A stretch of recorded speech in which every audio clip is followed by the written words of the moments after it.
ವಚನ ಸತ್ಯ ವಚನ, ಭೂಮಿಗೆ ಬಂದ ವಚನ.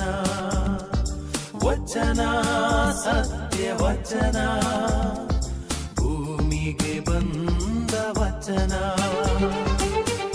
ಆದಿಯಲ್ಲಿ ಇದ್ದ ವಚನ, ನಮ್ಮ ನೋಡ ಬಂದ ವಚನ. ವಚನ ಸತ್ಯ ವಚನ, ಭೂಮಿಗೆ ಬಂದ ವಚನ.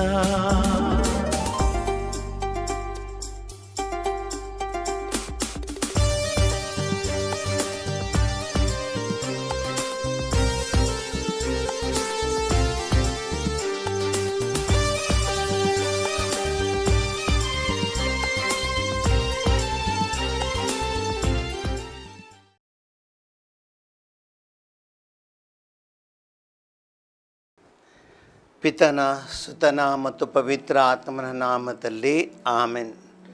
ಪ್ರಿಯ ಸಹೋದರ ಸಹೋದರಿಯರೇ, ದೇವರ ವಾಕ್ಯವನ್ನು ಧ್ಯಾನಿಸುವಂತಹ ಈ ವಚನಾಮೃತ ಕಾರ್ಯಕ್ರಮಕ್ಕೆ ನಿಮಗೆಲ್ಲರಿಗೂ ಪ್ರೀತಿಯ ಸ್ವಾಗತ. ಪ್ರತಿಯೊಬ್ಬ ಮನುಷ್ಯರು ನಾವು ವಿವೇಚನೆ ಉಳ್ಳವರಾಗಬೇಕು. ದೇವರು ನಮಗೆ ಕೊಟ್ಟಂತಹ ಜ್ಞಾನ, ಬುದ್ಧಿ ಇವುಗಳನ್ನು ಉಪಯೋಗಿಸಿ ನಾವು ಪರರೊಡನೆ ಆ ಸ್ನೇಹದ ಬಾಳ್ವೆಯನ್ನು ಬದುಕಬೇಕು. ಇದುವೇ ನಮ್ಮ ಜೀವನದ ಉದ್ದೇಶ. ಹಲವಾರು ಬಾರಿ ಸಮಾಜದಲ್ಲಿ ನಡೆಯುವಂತಹ ಘಟನೆಗಳನ್ನು ನಾವು ಗಮನಿಸ್ತೀವಿ. ಮನುಷ್ಯ ತನ್ನ ನಾಲಿಗೆಯಿಂದಾಗಿ ಹಲವಾರು ಬಾರಿ ತನ್ನ ಸ್ಥಿಮಿತ್ವವನ್ನು ಕಳೆದುಕೊಳ್ಳುತ್ತಾನೆ. ತಾನು ಮಾತನಾಡುವಂಥ ಮಾತುಗಳಿಂದ ಇತರರ ಜೀವನವನ್ನು ನಾಶ ಮಾಡಿಬಿಡ್ತಾನೆ. ಅದರೊಂದಿಗೆ ತನ್ನ ಬದುಕು ಅದು ನಾಶವಾಗುತ್ತೆ. ಆ ನಾಲಿಗೆ ಎಂಬುದು ದೇವರು ಕೊಟ್ಟಂಥ ವಿಶೇಷ ಕಾಣಿಕೆ. ಇದನ್ನು ಸದುಪಯೋಗಪಡಿಸಿಕೊಂಡು ಒಳ್ಳೆಯ ಮಾತುಗಳಿಂದ ಸ್ನೇಹಪರರಾಗಿ ಜೀವಿಸಿ ಬಾಳುವಂತಹ ಆ ದಾರಿಯನ್ನು ದೇವರು ನಮಗೆ ತೋರಿಸಿದ್ದಾರೆ. ಆದ್ದರಿಂದ ಇವತ್ತಿನ ದೇವರ ವಾಕ್ಯ ನಮ್ಮ ಮಾತಿನಲ್ಲಿ ನಾವು ಯಾವ ಥರದವರು ಆಗಬೇಕು, ನಮ್ಮ ಮಾತಿನಲ್ಲಿ ಯಾವ ರೀತಿ ಪರರ ಸ್ನೇಹ ಸಂಪಾದಿಸಬೇಕು, ಇದರ ಮೂಲಕ ಆ ದೇವರ ಪವಿತ್ರ ಪ್ರೀತಿಯನ್ನು ಯಾವ ರೀತಿಯಲ್ಲಿ ಇತರರೊಂದಿಗೆ ಹಂಚಿಕೊಳ್ಳಬೇಕು ಎಂಬುದರ ಬಗ್ಗೆ ನಾವು ಧ್ಯಾನಿಸೋಣ. ಇವತ್ತಿನ ದೇವರ ವಾಕ್ಯ ಶಿರಾಕನ ಗ್ರಂಥದಿಂದ ಆರಿಸಲಾಗಿದೆ. ಅಧ್ಯಾಯ 9ರಿಂದ 15ರವರೆಗೆ ನಾವೆಲ್ಲರೂ ಧ್ಯಾನಿಸೋಣ.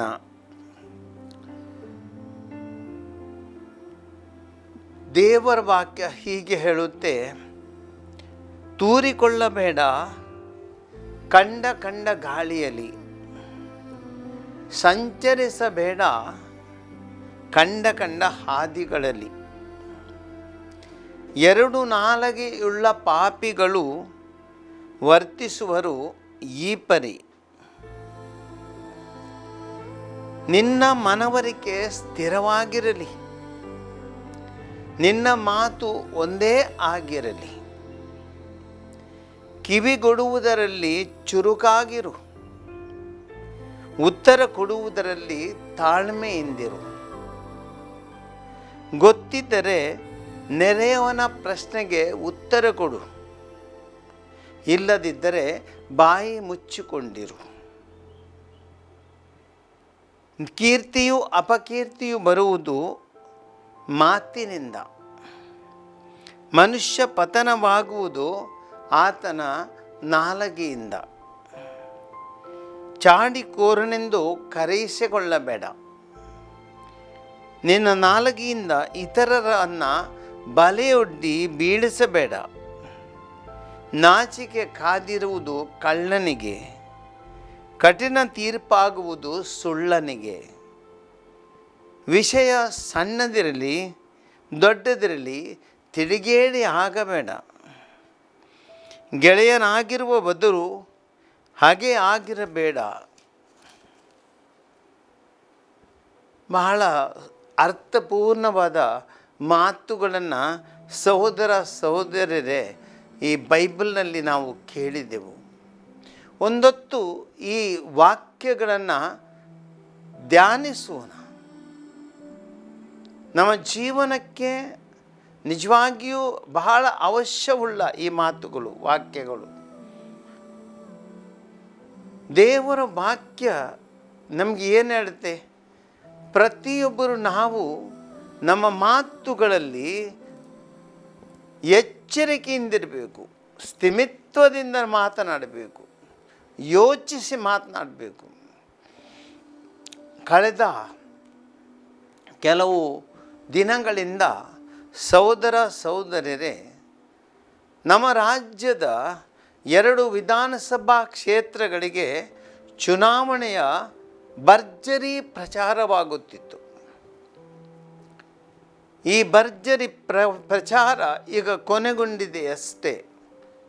ಆದರೆ ಈ ಒಂದು ಕೆಲ ದಿನಗಳಲ್ಲಿ ನಮಗೆ ನಿಜವಾಗಿಯೂ ಆದರ್ಶಪ್ರಾಯ ಎನಿಸಿಕೊಂಡಿರುವ ರಾಜಕೀಯ ನಾಯಕರು, ಯಾವುದೇ ಪಕ್ಷದವರಾಗಿರಲಿ, ಅವರು ಆಡಿದಂತಹ ಕೆಲವು ಮಾತುಗಳು ನಾಚಿಕೆಗೇಡಿನ ವಿಷಯಗಳು. ಅದೆಷ್ಟೋ ಮಕ್ಕಳು, ಯುವಜನರು ಅಥವಾ ಹಿರಿಯರು ಈ ದೂರದರ್ಶನವನ್ನು ವೀಕ್ಷಿಸುತ್ತಾರೆ, ಟಿ ವಿ ಚಾನೆಲ್ಗಳನ್ನು ನೋಡ್ತಾರೆ. ಆ ಒಂದೊಂದು ಮಾತುಗಳು ಇತರರ ಮಾನ ಹರಾಜು ಮಾಡುವಂತಹ ಮಾತುಗಳು, ವೈಯಕ್ತಿಕ ಜೀವನಕ್ಕೆ ಸಂಬಂಧಪಟ್ಟಂತಹ ಮಾತುಗಳು ಅಥವಾ ಅನೇಕ ಸುಳ್ಳು ಮಾತುಗಳು ಒಂದರ ಮೇಲೊಂದು ಬರ್ತಿದ್ದವು. ಒಂದು ರೀತಿಯಲ್ಲಿ ಇದನ್ನು ಕಂಡಾಗ ನಾನಂತೂ ತುಂಬ ಬೇಸರಿಸಿಬಿಟ್ಟಿದ್ದೆ. ಯಾವ ಮಟ್ಟಕ್ಕೆ ನಮ್ಮ ರಾಜಕಾರಣಿಗಳು ಇಳಿದಿದ್ದಾರೆ, ಯಾವ ರಾಜಕಾರಣಿಗಳು ವಿಷಯಾಧಾರಿತವಾಗಿ ಅಭಿವೃದ್ಧಿ ವಿಷಯಗಳ ಬಗ್ಗೆ ಮಾತನಾಡಿ ಜನರಿಗೆ ಇಂಥ ಚುನಾವಣೆಯ ಮಹತ್ವವನ್ನು ಅವರು ಮನದಟ್ಟಾಗಿಸಬೇಕಿತ್ತೋ ಅದನ್ನು ಅವರು ಮಾಡಲಿಲ್ಲ. ವಿಷಯಾಧಾರಿತ ಈ ಒಂದು ಭಾಷಣಗಳು ಅಥವಾ ಮಾತುಗಳು ವೈಯಕ್ತಿಕ ಟೀಕೆಗಳಿಗೆ ಅದು ಸೀಮಿತವಾದವು. ಬಹಳ ಒಂದು ದುಃಖದ ವಿಷಯ. ಸಹೋದರ ಸಹೋದರರೇ, ಏನೋ ನಾವು ನಮ್ಮ ಜೀವನದಲ್ಲಿ ಮಾಡುತ್ತೇವೆ, ಅದು ಮಾತುಗಳ ಫಲವಾಗಿರುತ್ತವೆ. ನಮ್ಮ ಬಾಯಿಯಿಂದ ಆಡುವಂತಹ ಮಾತು ಒಬ್ಬರಿಗೆ ಜೀವ ಕೊಡುವಂತಹ ಮಾತುಗಳಾಗಬಹುದು.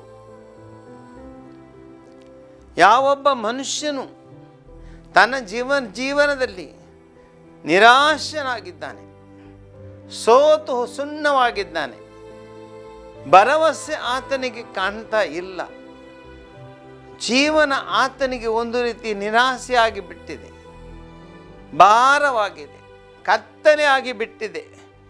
ಇಂಥ ಪರಿಸ್ಥಿತಿಯಲ್ಲಿ ಆ ಮನುಷ್ಯನಿಗೆ ಏನು ಬೇಕು?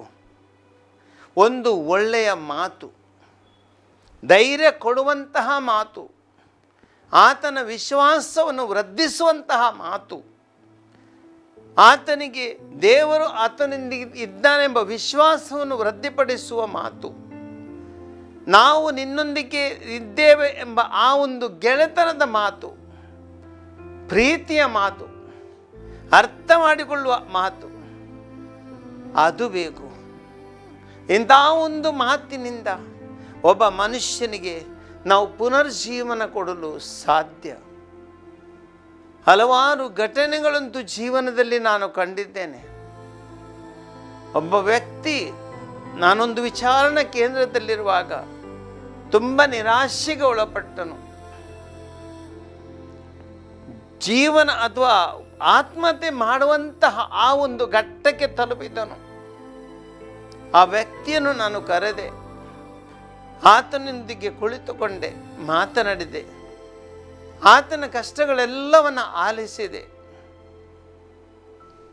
ಮತ್ತೊಂದು ಚಿತ್ರವನ್ನು ಆತನಿಗೆ ನಾನು ಬಿಡಿಸಿ ತೋರಿಸಿದೆ. ಆ ಚಿತ್ರದಲ್ಲಿ ನಾನು ಆತನಿಗೆ ಇಷ್ಟೇ ಹೇಳಿದೆ, ನಿನ್ನ ಜೀವನ ಇಷ್ಟಕ್ಕೆ ಕೊನೆಗೊಳ್ಳಲಿಲ್ಲ. ನಿನ್ನ ಜೀವನದ ಸಮಸ್ಯೆಗಳು ಖಂಡಿತವಾಗಿಯೂ ಪರಿಹಾರ ಆಗದಂಥ ಸಮಸ್ಯೆಗಳಲ್ಲ. ನಿನ್ನ ಜೀವನದಲ್ಲಿ ಮುಂದೆ ದಾರಿ ಇದೆ, ಮುಂದೆ ನೋಡಿಕೋ. ಕೇವಲ ಸಮಸ್ಯೆಗಳನ್ನು ಕೇಂದ್ರೀಕರಿಸಬೇಡ, ಧೈರ್ಯವಾಗಿರು, ಮುಂದಕ್ಕೆ ನಡಿ, ಹಿಂದಕ್ಕೆ ನೋಡಬೇಡ. ಜೀವನದ ಚರಿತ್ರೆಯನ್ನು ನೋಡಬೇಡ, ಚರಿತ್ರೆಯನ್ನು ನಿರ್ಮಿಸಲು ಪ್ರಯತ್ನ ಮಾಡು. ಮುಂದಕ್ಕೆ ಹೋಗು, ನಿನ್ನಿಂದ ಸಾಧ್ಯವಾಗುತ್ತೆ. ಯಾವುದು ಅಸಾಧ್ಯವಲ್ಲ. ಮನಸ್ಸು ಮಾಡಿದರೆ ನೀನು ಎಂಥ ಮಟ್ಟಕ್ಕೆ ನೀನು ಹೋಗಿ ನಿನ್ನ ಯಶಸ್ಸು ಗಳಿಸಲಿಕ್ಕೆ ಸಾಧ್ಯವಿದೆ. ಧೈರ್ಯದ ಮಾತುಗಳನ್ನು ಆಡಿದ್ದೆ. ನಾನು ಆತನಿಗೆ ಸ್ವಲ್ಪ ಕೌನ್ಸಿಲಿಂಗ್ ಮಾಡಿದ್ದೆ. ಸಹೋದರ ಸಹೋದರರೇ, ಇದೇ ಒಬ್ಬ ಸಹೋದರನು ಆತ್ಮಹತ್ಯೆ ಯೋಚನೆಗೆ ಒಳಪಟ್ಟವನು ತನ್ನ ಜೀವನದ ಆ ದಾರಿಯನ್ನು ಬದಲಾಯಿಸಿಕೊಂಡು ಭರವಸೆಯನ್ನು ಹೊಂದಿಕೊಂಡು ಆ ಒಂದು ನಾನು ಕೊಟ್ಟಂಥ ಆ ಒಂದು ಧೈರ್ಯದ ಮಾತುಗಳಿಂದ ಮುಂದಕ್ಕೆ ಹೆಜ್ಜೆ ಇಟ್ಟನು. ಇಂದು ಯಶಸ್ವಿಯಾಗಿ ಆತನು ಜೀವಿಸ್ತಿದ್ದಾನೆ. ಎಲ್ಲವೂ ಸಾಧ್ಯ ಸಹೋದರ ಸಹೋದರರೇ. ಅದಕ್ಕೆ ದೇವರ ವಾಕ್ಯ ನಮಗೆ ಇವತ್ತು ಆಡುವಂತಹ ಮಾತುಗಳ ಬಗ್ಗೆ ಎಚ್ಚರಿಕೆಯಿಂದಿರಲು ನಮಗೆ ಖಂಡಿತವಾಗಿಯೂ ಪಾಠವನ್ನು ನೀಡುತ್ತೆ. ಇವತ್ತಿನ ವಾಕ್ಯ ನಮಗೆ ಹೇಳುತ್ತೆ, ತೂರಿಕೊಳ್ಳಬೇಡ ಕಂಡ ಕಂಡ ಗಾಳಿಗಳಲ್ಲಿ, ಸಂಚರಿಸಬೇಡ ಕಂಡ ಕಂಡ ಹಾದಿಗಳಲ್ಲಿ. ನಮ್ಮ ಜೀವನದಲ್ಲಿ ಅನೇಕರು ನಾವಿದ್ದೇವೆ, ಸಮಯಕ್ಕೆ ತಕ್ಕಂತೆ ಮಾತನಾಡುವವರು. ಕಂಡಲ್ಲಿ ನಾವು ಹೋಗುತ್ತೇವೆ. ಒಬ್ಬ ಶ್ರೀಮಂತನಿದ್ದಾನೆ, ಆತನ ಮುಂದೆ ನಾವು ಹೊಗಳುತ್ತೇವೆ. ಆತನು ಕೆಟ್ಟದ್ದು ಮಾಡಿದರೂ ಆತನು ಒಳ್ಳೆಯವನಂತೆ ಹೇಳ್ತೇವೆ. ಇನ್ನೊಂದು ಕಡೆ ಹೋಗ್ತೀವಿ, ಆ ವ್ಯಕ್ತಿ ಆ ಮೊದಲಿನ ವ್ಯಕ್ತಿಯ ವೈರಿ, ಆತನೊಂದಿಗೆ ನಾವು ಹೇಳ್ತೀವಿ, ಓ ಅವನು ಒಳ್ಳೆಯ ಮನುಷ್ಯನಲ್ಲಪ್ಪ, ಬರೀ ಅವನು ಹಾಳು ಮನುಷ್ಯ, ಕೆಟ್ಟ ಮನುಷ್ಯ ಅಂತ ಈ ಮನುಷ್ಯನ ನಾವು ಹೇಳ್ತೀವಿ. ಕಂಡಲ್ಲಿ ಒಂದು ರೀತಿಯ ಮಾತು. ನಮ್ಮ ಮಾತುಗಳಲ್ಲಿ ಸ್ಥಿರತೆ ಇಲ್ಲ. ಮಳೆ ಬಂದ ಕಡೆಗೆ ನಾವು ಕೊಡೆ ಅಂತ ಬಿಡಿಸಿದಂತೆ ಆ ರೀತಿ ನಾವು ವರ್ತಿಸುವುದು. ಸಹೋದರ ಸಹೋದರರೇ, ದೇವರಿಗೆ ಈ ರೀತಿಯ ಜೀವನ ಮೆಚ್ಚಲ್ಲ. ಜೀವನದಲ್ಲಿ ಮಾತುಗಳಲ್ಲಿ ನಾವು ಸ್ಥಿರವಾಗಿರಬೇಕು, ಸತ್ಯವನ್ನು ಆಡಬೇಕು, ವಾಸ್ತವಿಕವಾದ ವಿಷಯಗಳನ್ನು ಆಡಬೇಕು, ವಾಸ್ತವ ಅಲ್ಲದ ವಿಷಯಗಳನ್ನು ಆಡಬಾರದು. ಕೆಲವರಂತೂ ನಾನು ನೋಡಿದ್ದೇನೆ, ಮಾತನಾಡುವಾಗ ಎಲ್ಲೋ ಆಗದಂತೆ ವಿಷಯಗಳನ್ನು ಹೀಗಂತ ಬಡಬಡ ಅಂತ ಮಾತಾಡ್ತೀವಿ. ಏನು ಪ್ರಯೋಜನ? ವಾಸ್ತವಿಕತೆಗೆ ನಾವು ಬರಬೇಕು. ಯಾವುದು ಸಾಧ್ಯ, ಯಾವುದು ಸಾಧ್ಯವಲ್ಲ ಅದನ್ನು ಮಾತ್ರ ಮಾತನಾಡಬೇಕು. ಎರಡು ರೀತಿಯ ನಾಲಿಗೆಯಿಂದ ಮಾತನಾಡಿ ಯಾರನ್ನೋ ದಾರಿ ತಪ್ಪಿಸುವುದು, ಯಾರ ಜೀವನಕ್ಕೆ ಕೊಳ್ಳಿ ಇಡುವುದೋ, ಯಾರ ಜೀವನವನ್ನು ನಾಶ ಮಾಡುವುದು, ಯಾರ ಜೀವನದ ಒಂದು ಆ ಉದ್ದೇಶವನ್ನು ಹಾಳುಗೆಡುವುದು, ಇದು ಸರಿಯಲ್ಲ. ನಾವು ಮಾತನಾಡುವ ಮಾತುಗಳಂತೂ ಸ್ಪಷ್ಟವಾಗಿರಬೇಕು. ಅದಕ್ಕೆ ದೇವರ ವಾಕ್ಯ ಮುಂದೆ ಹೇಳ್ತದೆ, ನಿನ್ನ ಮನವರಿಕೆ ಸ್ಥಿರವಾಗಿರಲಿ, ನಿನ್ನ ಮಾತು ಒಂದೇ ಆಗಿರಲಿ. ಸಹೋದರ ಸಹೋದರಿಯರೇ, ಯಾವ ರೀತಿ ಮಾತನಾಡುತ್ತಿ ಎಂದಾದರೆ ಅದು ನಿನ್ನ ಮನಸ್ಥಿತಿ.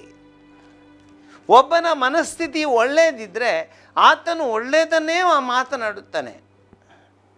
ಒಬ್ಬನ ಮನಸ್ಥಿತಿ ಸರಿ ಇಲ್ಲ, ಆತನು ಮಾತನಾಡುವ ಮಾತುಗಳು ಸರಿ ಇರುವುದಿಲ್ಲ.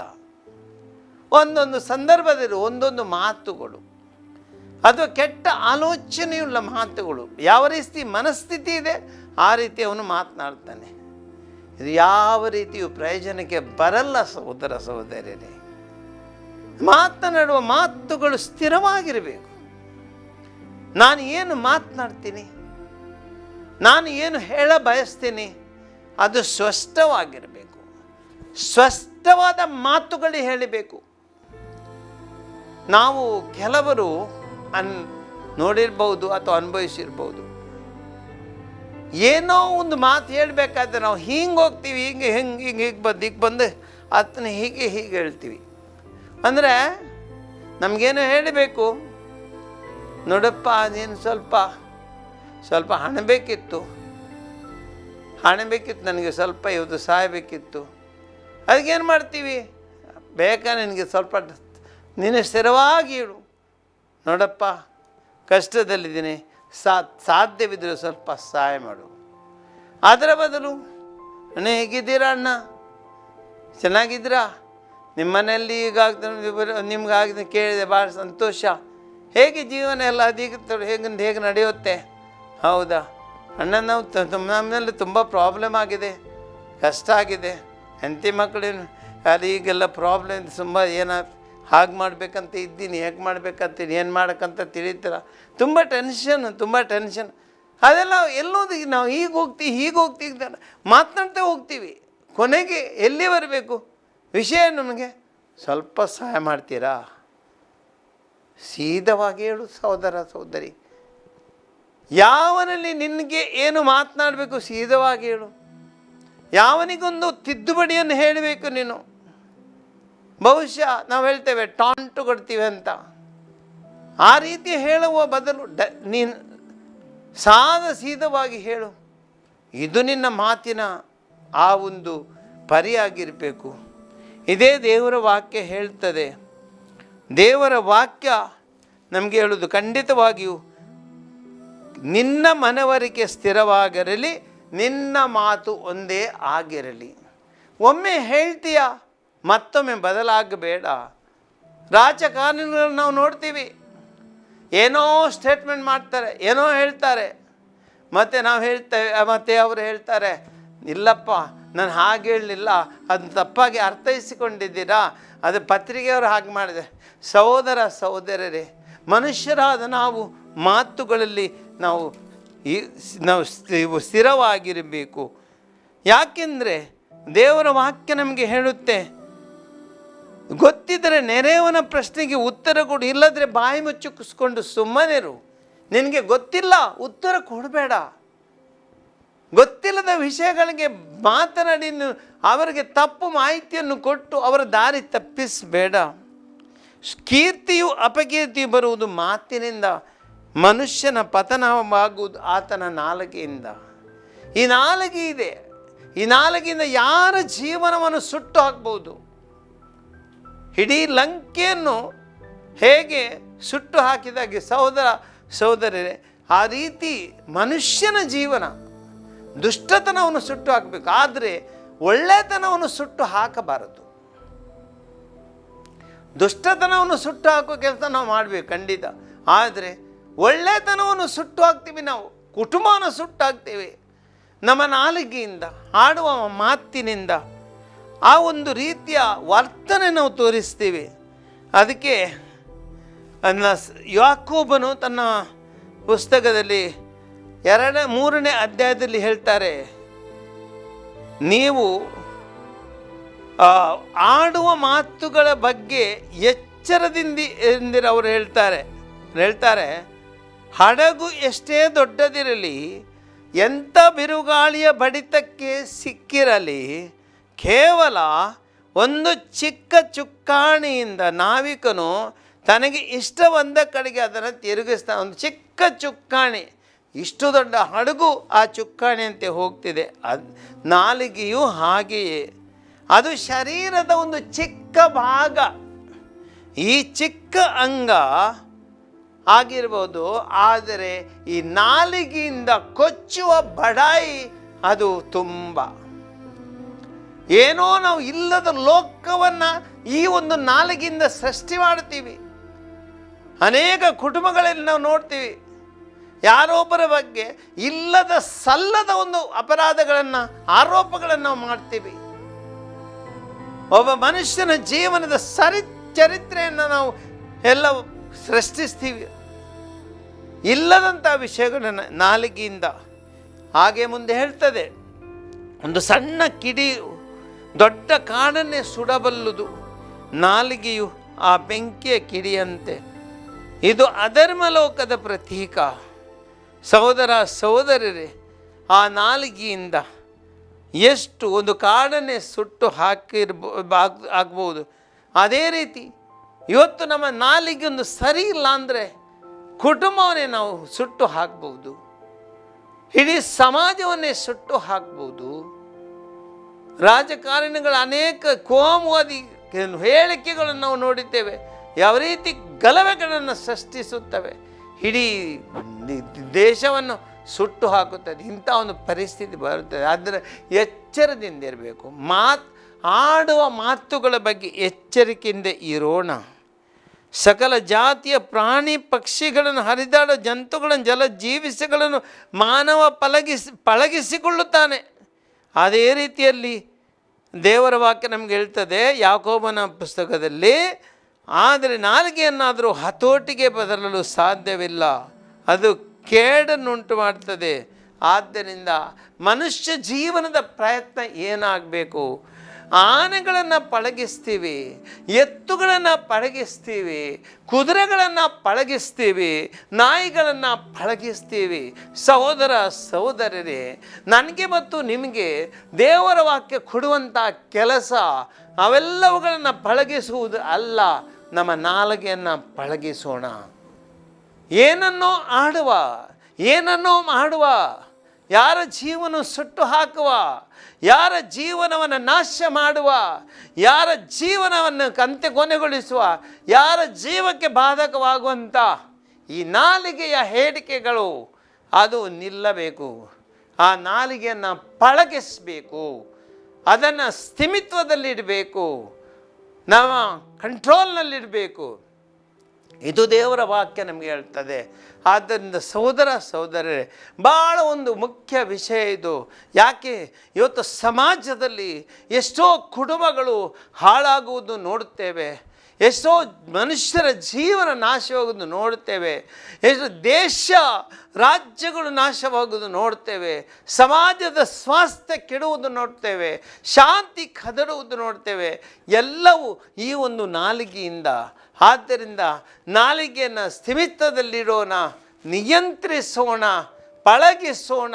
ದೇವರ ಶಕ್ತಿಯಿಂದ, ಪವಿತ್ರಾತ್ಮರ ಶಕ್ತಿಯು ನಮಗೆ ಖಂಡಿತವಾಗಿಯೂ ಈ ಬಗ್ಗೆ ಧೈರ್ಯ ಕೊಡುತ್ತೆ. ಆ ಶಕ್ತಿ ನಮಗೆ ಸಿಗುತ್ತೆ.